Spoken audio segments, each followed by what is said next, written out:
Channel. आज के lecture में हम पढ़ेंगे कि टाइप्स ऑफ एंजाइम इनहिबिशन, जो लास्ट लेक्चर का कंटिन्यूएशन है, जिसमें हमने एंजाइम्स के बारे में डिस्कस किया था कि एंजाइम्स एक्चुअली में होते क्या हैं, कैसे काम करते हैं, कौन कौन से मॉडल उनकी एक्टिविटी के लिए दिए गए हैं, कौन कौन सी एंजाइम्स की क्लासेस हैं, वो सारा हमने लास्ट लेक्चर में देख लिया। उसके बाद में एक टॉपिक रह गया था, वो है टाइप्स ऑफ एंजाइम इनहिबिशन। ये थोड़ा सा हेल्दी टॉपिक था, इसलिए उस वीडियो में इसको कंबाइन हमने नहीं किया। तो टाइप्स ऑफ एंजाइम इनहिबिशन का मतलब है कि एंजाइम, नाम से पता चल रहा है आपको कि एंजाइम्स की एक्टिविटी को हमें इनहिबिट करना है। तो इनहिबिट करना है तो कौन कौन से जो उसके तरीके हो सकते हैं, किस किस तरीके से इनहिबिट कर सकते हैं, वो हम इस लेक्चर में देखेंगे। तो सबसे पहले हम देख लेते हैं थोड़ा सा जो इसका रिवाइज कर लेते हैं कि एंजाइम काम कैसे करते हैं। तो आपको पता है कि एंजाइम के अंदर दो तरह की साइट्स होती हैं, ठीक है ना। एंजाइम में क्या होगा, दो तरह की साइट्स होंगी, और ये वाली साइट्स होगी, ये वाली होगी, ये क्या होगी आपकी एक्टिव साइट्स। ये एक साइट जो है ये क्या है आपकी एक्टिव साइट्स है। जैसे कि मान लो ये वाली साइट जो है ये क्या है, एक्टिव साइट है। ये एक्टिव साइट है एंजाइम की, जो यहाँ पे लिख रखा है। और ये वाली साइट जो होती है दूसरी, ये होती है एलोस्टेरिक साइट। तो एक्टिव साइट वो साइट होती है जिस जगह पे सबस्ट्रेट आके बाइंड होता है, वो साइट एंजाइम में, वो पार्ट एंजाइम का जिसमें आके सबस्ट्रेट बाइंड होता है, that is the active site. और जैसे कि ये सबस्ट्रेट है, ये यहाँ आके बाइंड नहीं होगा, ये इस जगह पे आके बाइंड होगा, तो ये एक्टिव साइट है। जैसे कि इस डायग्राम में आपको बताया एलोस्टेरिक साइट यहाँ पे आपकी एम्प्टी है, यानी कि खाली है। तो अब एंजाइम से काम करता है कि मान लो इसका ब्रेक डाउन करना है मुझे इसका, तो उस केस में एक्टिव साइट जो होगी वो इसी के लिए स्पेसिफिक होती है, क्योंकि एंजाइम्स जो होते हैं वो सबस्ट्रेट स्पेसिफिक होते हैं। और ये सबस्ट्रेट आके इससे बाइंड करेगा, तो ये सबस्ट्रेट है, ये आपका यहाँ पे एंजाइम है। और उस केस में एंजाइम यहाँ पे आ गया और सबस्ट्रेट बाइंड हो गया। इसका मतलब है कि एंजाइम सबस्ट्रेट कॉम्प्लेक्स बन गया, यानी कि ईएस कॉम्प्लेक्स बन गया। और ईएस कॉम्प्लेक्स बनने के बाद में एंजाइम इसको ब्रेक डाउन कर देता है दो में, तो दो में करके रिलीज कर देता है। तो ये पी बन गए, यानी कि प्रोडक्ट्स बन गए, और ये एंजाइम आपका अनचेंज है। जिस शेप का एंजाइम पहले था उसी शेप का एंजाइम जो है वो बाद में है। अब उसकी एक्टिव साइट जो है वो एम्प्टी हो चुकी है, यानी कि उस एंजाइम को आप वापस से रीयूज कर सकते हैं, वापस से यहाँ लाके वापस से रीयूज कर सकते हैं। तो ये एक बेसिक सा आपको बता दिया कि किस तरीके से एंजाइम्स काम करते हैं। अब इनहिबिट कैसे कर सकते हैं इनको, तो वो चीज अपन देखते हैं। और इससे पहले हम देख लेते हैं कि टाइप्स ऑफ इनहिबिशन किस किस तरह के होते हैं। तो पहला जो आपका इनहिबिशन रहता है वो एक टाइप रहता है जिसमें रिवर्सिबल इनहिबिशन जिसको बोलते हैं अपन ऐसे। इस केस में क्या होगा, आपका जो इनहिबिटर है वो रिमूव कर सकते हो आप इस केस में, यानी कि रिवर्सिबल इनहिबिशन के केस में आप क्या कर सकते हैं, इनहिबिटर जो है वो लूजली बाइंड रहता है तो उसका रिमूव कर सकते हो। बट इरिवर्सिबल इनहिबिशन के केस में इसका कोई इलाज नहीं है। टाइटली बाइंडिंग आपका इनहिबिटर होगा तो उसको क्या है कि ये रिमूव नहीं कर सकते। तो अल्टीमेटली क्या है, रिवर्सिबल इनहिबिशन जो होते हैं उन्हीं को आगे फर्दर क्लासिफाई किया गया है, जैसे कि कॉम्पिटिटिव इनहिबिटर है, अनकॉम्पिटिटिव है और नॉन कॉम्पिटिटिव है। तो एक एक करके इन तीनों को आज के लेक्चर में हम पढ़ेंगे। तो आप इस वीडियो को पूरे देखें, और चैनल सब्सक्राइब नहीं किया है तो प्लीज सब्सक्राइब कर दीजिए।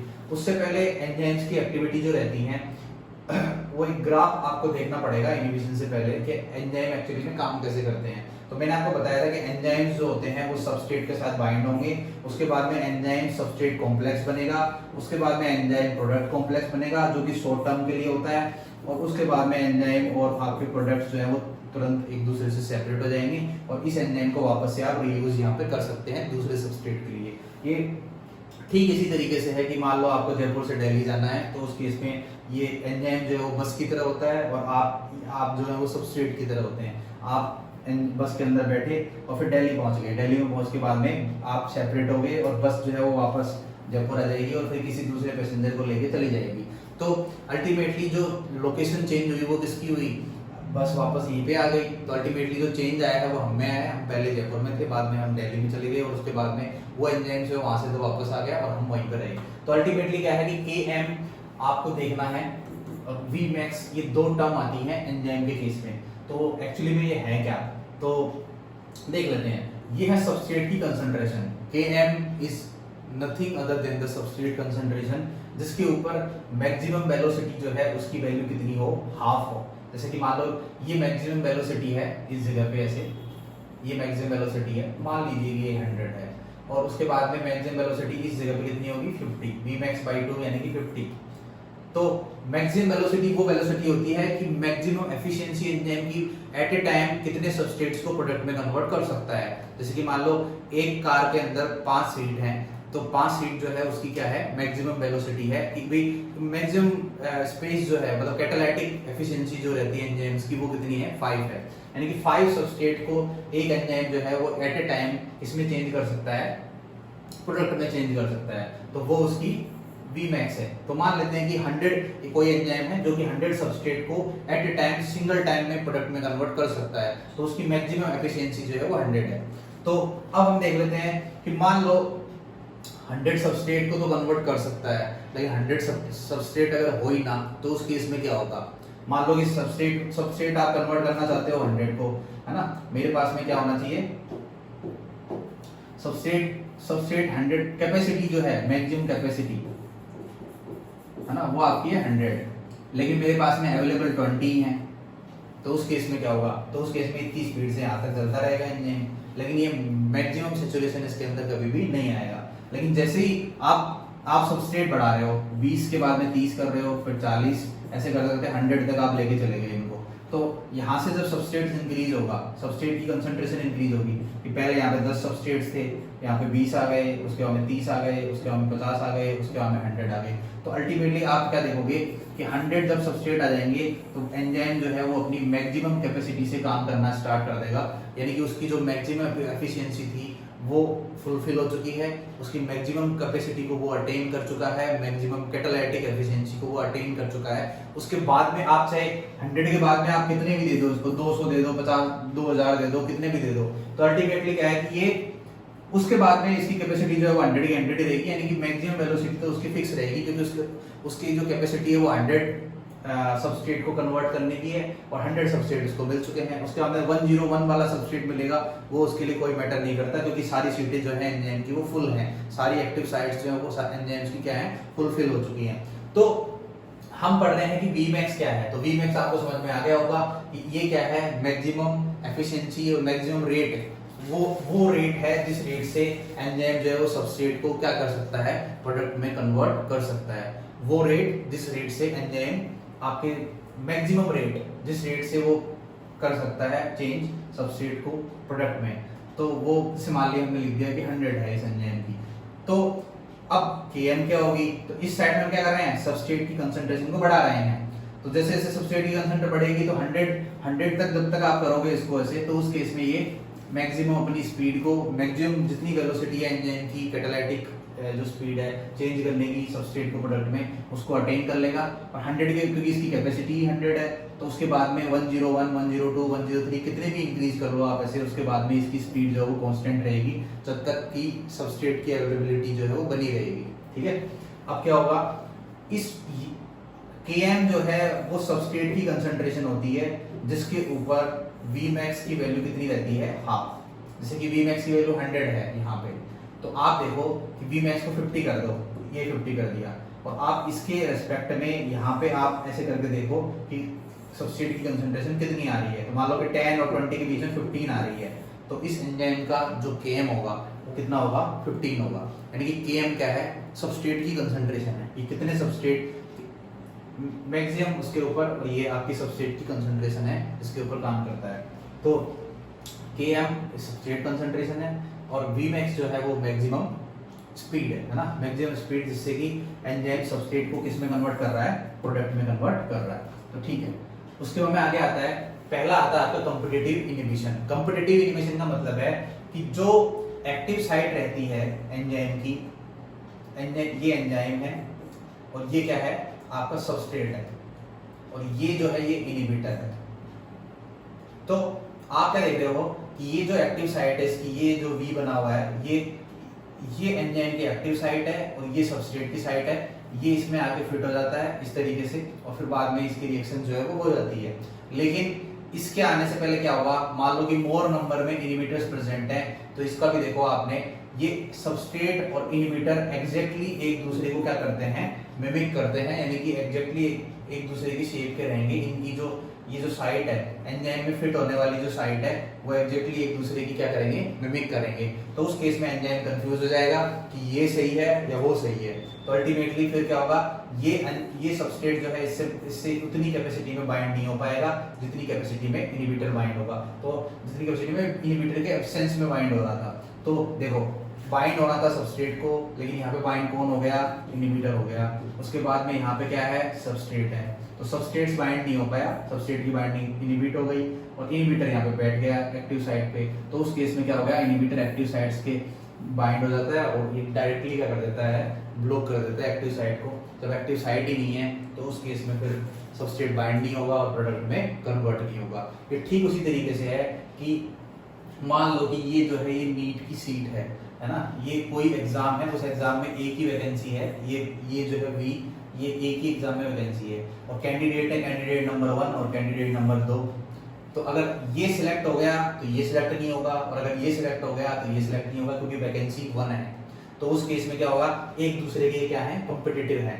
तो उसी तरीके से क्या होता है कि सबस्ट्रेट और इनहिबिटर एक दूसरे के कॉम्पिटिटर होते हैं क्योंकि ये एक्टिव साइट्स के ऊपर बाइंड करने की कैपेसिटी रखते हैं दोनों के दोनों। तो उस केस में अब इसका इलाज क्या होगा, आप सबस्ट्रेट की कंसंट्रेशन को बढ़ा दो। मान लो कि सबस्ट्रेट आपके 100 हैं और इनहिबिटर आपके कितने हो गए, 20 हैं। तो ज्यादा चांस किसके होंगे बाइंड करने के, तो सबस्ट्रेट के ज्यादा चांस होंगे क्योंकि उस केस में क्या है, सबस्ट्रेट यहाँ पे मतलब 100 अगर ये है और 20 ये है तो उस केस में ज्यादा चांस बनते हैं कि सबस्ट्रेट जो है यहाँ पे आके बाइंड करेगा। तो उस केस में कंपेटिटिव इनहिबिटर जो है वो नहीं बाइंड कर पाएगा। तो और इनहिबिटर की कंसंट्रेशन अगर बढ़ गई तो फिर रिएक्शन बिल्कुल ही बंद हो जाएगी। तो अल्टीमेटली क्या है कि हमने ये पढ़ लिया कि ये सारा ऐसा है कि एंजाइम जो है उसकी एक्टिव साइट्स के लिए कंपटीशन होता है किसके बीच में, सबस्ट्रेट के बीच में और इनहिबिटर के बीच में। इनहिबिटर अगर बाइंड कर गया तो सबस्ट्रेट बाइंड नहीं करेगा और अगर सबस्ट्रेट बाइंड कर गया तो फिर इनहिबिटर बाइंड नहीं करेगा। तो ये सारा रहता है, डायरेक्टली ब्लॉक कर देते हैं एक्टिव साइट्स को इस तरीके से। अब देखो आप ऐसे कंपेटिटिव इनहिबिशन में जैसे मैंने आपको बताया कि ये मान लो ये एक्टिव साइट्स हैं इसकी, है ना, एक्टिव साइट्स हैं दोनों और यहाँ पे ये सबस्ट्रेट है। तो देखो सबस्ट्रेट जो है इसमें मान लो फिट हो सकता है इस साइड में। तो सबस्ट्रेट और इनहिबिटर, ये इनहिबिटर है आई और ये सबस्ट्रेट है।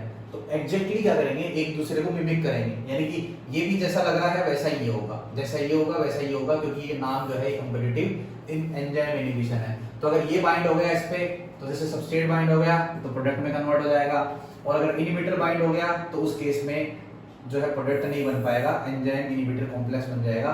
अल्टीमेटली इसमें होता क्या है, आप जो Vmax जो होता है वो अनचेंज रहता है ना, जो मैक्सिमम वेलोसिटी थी एंजाइम की वो तो अनचेंज रहेगी और सबस्ट्रेट बाइंडिंग जो होती है वो डिक्रीज हो जाती है क्योंकि इनहिबिटर भी प्रेजेंट है। तो कुछ एंजाइम्स के साथ में इनहिबिटर बाइंड हो जाएगा, कुछ के साथ सबस्ट्रेट बाइंड हो जाएगा। तो अल्टीमेटली क्या होगा कि जो सबस्ट्रेट है वो आपकी सबस्ट्रेट की बाइंडिंग डिक्रीज हो जाएगी, है ना। तो सबस्ट्रेट की बाइंडिंग डिक्रीज हो जाएगी तो जो Km बताया था हमने जहाँ पे Vmax हाफ होता है ये वाला, है ना, ये क्या होगा, सबस्ट्रेट की बाइंडिंग ही नहीं हो रही तो उस केस में ये आगे खिसक जाएगा, यानी कि और ज्यादा इंक्रीज हो जाएगा ऐसे। तो यहाँ पे Km आ जाएगा तो Km इंक्रीज हो जाता है, Vmax डिक्रीज हो जाता है। तो आप यहाँ पे लिख लीजिए कि कंपेटिटिव इनहिबिशन के केस में Km तो इंक्रीज होता है और Vmax जो होता है आपकी मैक्सिमम वेलोसिटी जिससे कि सबस्ट्रेट को प्रोडक्ट में कन्वर्ट कर सकते हैं वो क्या रहती है आपकी, अनचेंज रहती है, उसमें कोई चेंज जो है वो नहीं आता है।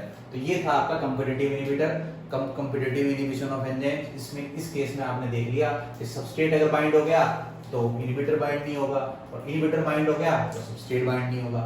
इनहिबिटर अगर बाइंड होता है तो कोई प्रोडक्ट नहीं बनेगा और अगर सबस्ट्रेट लकी रहा और सबस्ट्रेट बाइंड हो गया तो प्रोडक्ट में कन्वर्ट हो जाएगा।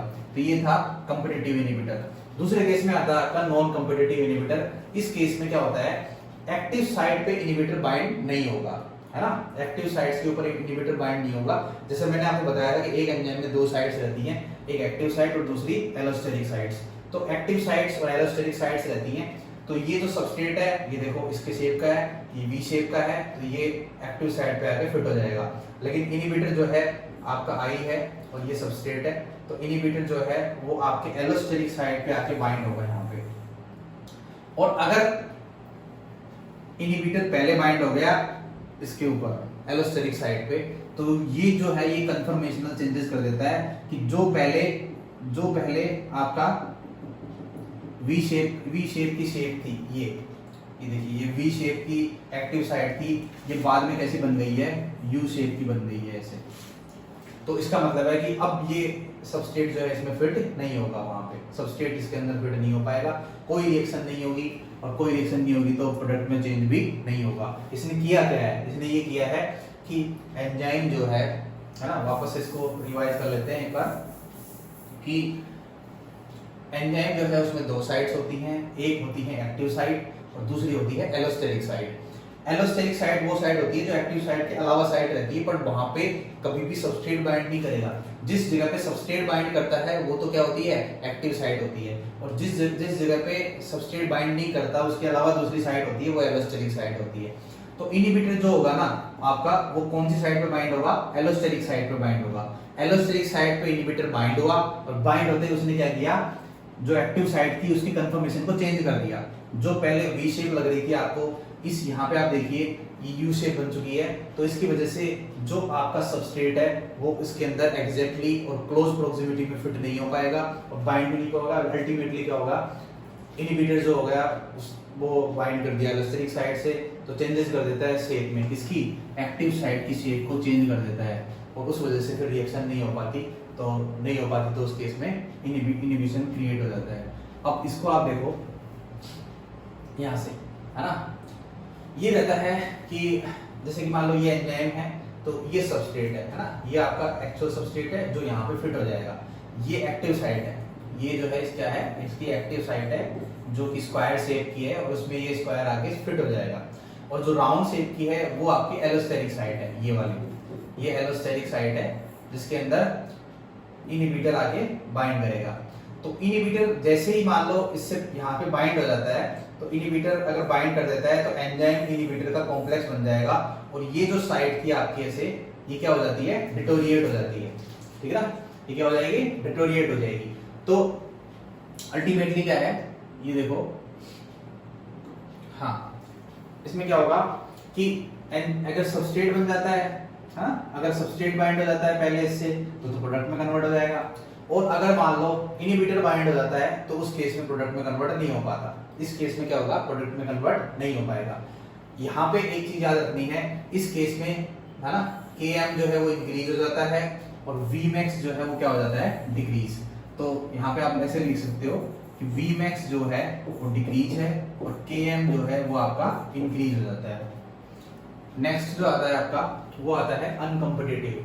अनकंपिटिटिव का मतलब है कि एलोस्टेरिक साइट पे बाइंड जो है कब करेगा, जब सबस्ट्रेट जो है वो बाइंड हो जाएगा उसके बाद में। यानी कि यहाँ पे जो बाइंडिंग हो रही है वो एंजाइम सबस्ट्रेट कॉम्प्लेक्स से बाइंडिंग होगी, ना कि डायरेक्ट एंजाइम से बाइंडिंग होगी।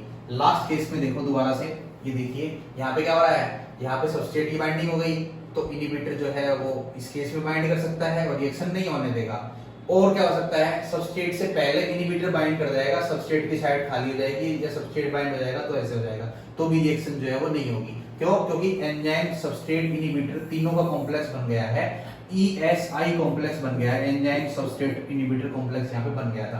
तो यहाँ पे क्या होगा, यहाँ पे पहले बाइंड नहीं होगी, जो यहाँ पे पहले बाइंडिंग हो रही थी डायरेक्ट जाके इनहिबिटर की बाइंडिंग जो इस साइड पे हो रही थी ऐसे, यहाँ पे इनहिबिटर आके बाइंड हो रहा था, वो बाइंड अब नहीं होगा। उससे पहले क्या होगा, सबस्ट्रेट बाइंड करना पड़ेगा।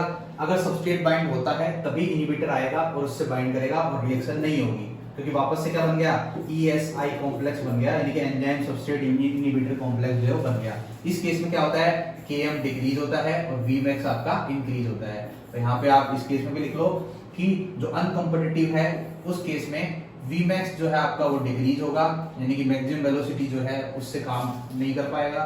दूसरी बात यह है कि सबस्ट्रेट जो Km जो रहता है, सबस्ट्रेट की कंसंट्रेशन वो आपकी क्या होगी, इस केस में डिक्रीज होगी, जिसपे Vmax जो है वो हाफ होगा, ठीक है ना। तो ऐसा रहता है, क्योंकि Vmax डिक्रीज हुआ है तो दोनों डिक्रीज होंगे इस केस में, तो ये उसके अंदर रहता है। अब यहाँ पे आप देख लो कि इफेक्ट क्या होगा Vmax पे और उस पे से, तो ये हमने देख लिया है कि कॉम्पिटिटिव इनहिबिशन है। इस केस के अंदर क्या रहता है कि Vmax तो अनअफेक्टेड रहता है ना, Vmax अनअफेक्टेड रहेगा, मैक्सिमम वेलोसिटी, और Km जो है वो आपका इंक्रीज हो जाता है। ये 1/s की लाइन व्यूवर वर्क प्लॉट है जो कि बनाया गया है 1/s और 1/v के केस में, क्योंकि आपका जो ग्राफ पहले आ रहा था वो इस तरीके से आ रहा था ऐसे, तो इसके अंदर क्या है कि स्ट्रेट लाइन नहीं है, इस वजह से आप कैलकुलेट करने में दिक्कत होगी।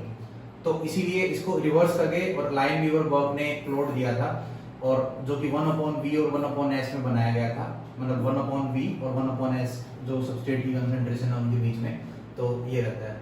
इसका इस केस में क्या हो गया, जो अनकम्पिटिटिव है तो Km जो है आपका डिक्रीज हो गया और Vmax जो है वो भी डिक्रीज हो गया, और नॉन कम्पिटिटिव के केस में आप क्या देख रहे हो, Km जो है वो तो चेंज हुआ नहीं और Vmax जो है वो आपका रिड्यूस हो जाता है।